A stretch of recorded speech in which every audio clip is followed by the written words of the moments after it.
ಈ ಜನರೇಷನ್ ಅಲ್ಲಿ ಹುಡುಗರು ಜಿಮ್ ಬರಕ್ ಮುಂಚೆನೆ ಸಪ್ಲಿಮೆಂಟ್ ನ ಮನೇಲಿ ಫುಲ್ ಸ್ಟಾಕ್ ಮಾಡ್ಬಿಡ್ತಾರೆ. ಅದ್ರಲ್ಲಿ ನೀವು ಒಬ್ರಾ? ಸ್ನೇಹಿತರೆ, welcome to episode 5 of fitness life and lessons.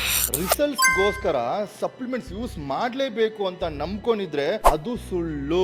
2017 research journal of international society of sports nutrition ಕಡೆಯಿಂದ ಏನ್ ಹೇಳ್ತಾರೆ ಅಂದ್ರೆ, ಸಪ್ಲಿಮೆಂಟ್ಸ್ ಅನ್ನೋದು ಜಸ್ಟ್ 5 to 10% ಕಾಂಟ್ರಿಬ್ಯೂಷನ್ ಮಾಡುತ್ತೆ ರಿಸಲ್ಟ್ಸ್ ಗೋಸ್ಕರ ಅಷ್ಟೇ. ರಿಮೈನಿಂಗ್ 90% ಏನ್ರಿಂದ ಬರುತ್ತೆ ಅಂದ್ರೆ, ನೀವು ತಿನ್ನೋ ಫುಡ್ ರಿಂದ, ವರ್ಕೌಟ್ ಇಂದ, ಎಷ್ಟು ನಿದ್ದೆ ಹೋಗ್ತಾರೆ, ಎಷ್ಟು ರಿಕವರಿ ಟೈಮ್ ಕೊಡ್ತಾರೆ, ಇದ್ರ ಮೇಲೆ ನಿಮ್ ರಿಸಲ್ಟ್ಸ್ ಡಿಪೆಂಡ್ ಆಗುತ್ತೆ ಅಂತ ನಾನು ಹೇಳ್ತಾ ಇಲ್ಲ ಗುರು, ಸೈನ್ಸ್ ಹೇಳ್ತಾ ಐತೆ. ಫಸ್ಟ್ ನ್ಯಾಚುರಲ್ ಆಗಿ ಸಿಗೋ ಫುಡ್ ಮೇಲೆ ಫೋಕಸ್ ಮಾಡಿ. ಚಿಕನ್, ಫಿಶ್, ಎಗ್, ವೆಜಿಟೇರಿಯನ್ ಆಗಿದ್ರೆ ಪನ್ನೀರು, ದಾಲು, ಸೋಯಾ ಈ ತರ ಫುಡ್ಸ್ ಮೇಲೆ ಫೋಕಸ್ ಮಾಡಿ. ಅಂಡ್ ಆವಾಗ್ಲೂ ನಿಮ್ಮ ಡೈಲಿ ಪ್ರೋಟೀನ್ ಇಂಟೇಕ್ ಅಚೀವ್ ಆಗಿಲ್ಲ ಅಂದ್ರೆ ಆವಾಗ ಸಪ್ಲಿಮೆಂಟ್ಸ್ ಬಗ್ಗೆ ಯೋಚನೆ ಮಾಡೋಣ. ಯಾವಾಗ ನೋಡಿದ್ರು ಸಪ್ಲಿಮೆಂಟ್ಸ್ ಅಂತ ಹೇಳ್ತಾರೋ ನಿಮ್ ಫ್ರೆಂಡ್ಗೆ ಈ ವಿಡಿಯೋನ ಶೇರ್ ಮಾಡಿ ಸ್ನೇಹಿತರೆ.